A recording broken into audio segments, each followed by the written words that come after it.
हर महीने की तरह ही जून के मंथ में भी बड़े बदलाव होने जा रहे हैं, जिसका असर आपकी जेब पर पड़ सकता है। यूपीआई पीएफ से लेकर एलपीजी सिलेंडर के दाम तक नियम 1 जून यानी कल से बदलने जा रहे हैं। ऐसे में आपकी फाइनेंशियल कंडीशन प्रभावित हो सकती है। साथ ही आपको कुछ लाभ और सुविधाएं भी मिल सकती है। जून से 8 बड़े नियम में बदलाव होने जा रहे हैं। पहला बदलाव, ईपीएफओ 3.0 रोल आउट। सरकार ईपीएफओ का नया वर्जन ईपीएफओ 3.0 लॉन्च करने की योजना बना रही है, जो जून महीने में शुरू किया जा सकता है। इसके लॉन्च होने के बाद आपका पीएफ क्लेम बहुत ही आसान हो जाएगा। साथ ही आप एटीएम और यूपीआई से पैसों की निकासी कर सकते हैं। इसके लॉन्च होने के बाद देश के 9 करोड़ से ज्यादा लोगों को इसका लाभ मिलेगा।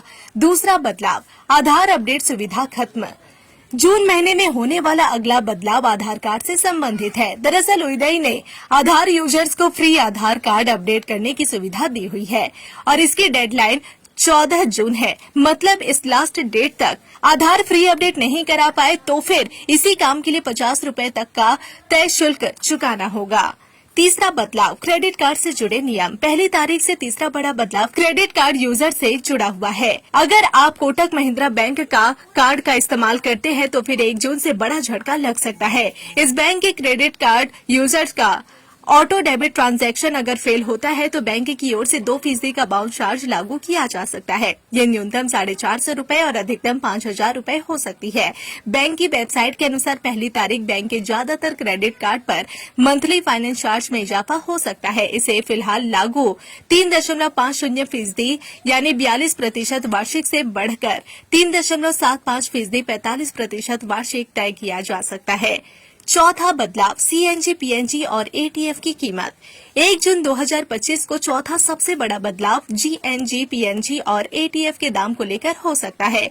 ऑयल मार्केटिंग कंपनियां हर महीने की पहली तारीख को एलपीजी सिलेंडर की कीमतों के साथ ही एयर टरबाइन फ्यूल के दाम में भी संशोधन करती है। मई में इसकी कीमतों में कटौती की गई थी और जून की शुरुआत में भी इसमें बदलाव देखने को मिल सकता है। पांचवा बदलाव, एलपीजी सिलेंडर के दाम। हर महीने की पहली तारीख को एलपीजी सिलेंडर की कीमतों में बदलाव होता है। जून की पहली तारीख को भी इसमें बदलाव हो सकता है। इससे पहले मई महीने की शुरुआत में ऑयल मार्केटिंग कंपनियों ने जहां 14 किलोग्राम वाले घरेलू गैस सिलेंडर की कीमतें यथावत रखी थी, तो वहीं 19 किलोग्राम वाले कॉमर्शियल एलपीजी सिलेंडर की कीमतों में 17 रुपए प्रति सिलेंडर तक की कटौती की गई थी। छठवां बदलाव, एफडी की ब्याज।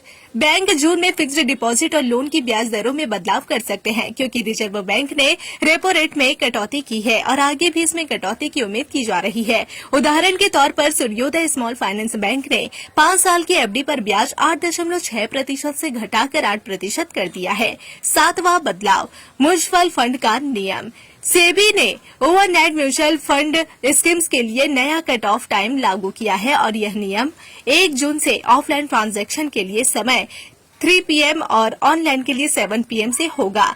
इसके बाद किए गए ऑर्डर अगले वर्किंग डे पर माने जाएंगे। आठवां बदलाव, यूपीआई ट्रांजैक्शन। यूपीआई को लेकर एनपीसीआई ने नया नियम लागू कर दिया है, जिसके तहत यूपीआई पेमेंट करते वक्त यूजर्स को सिर्फ असली रिसीवर का बैंकिंग नाम ही दिखेगा। क्यूआर कोड या एडिट किए गए नाम अब नहीं दिखेंगे। ये नियम 30 जून तक सभी यूपीआई एप्स को लागू हो सकते हैं। पूरे दिन भर क्या किया? कभी कांग्रेस, कभी बीजेपी, कभी टीएमसी, दिन भर लगा रहता है भैया। हाँ, न्यूज देखते देखते इस समय आ गया भाई साहब, अपना व्यापार खड़ा करना है, अपने बिजनेस को बड़ा करना है। चालू करिए अपने कपड़े का व्यापार हमारे साथ में। कंपनी वेट कर रही है इतना सारा आइटम लेकर के। अभी का भी कॉल करिए।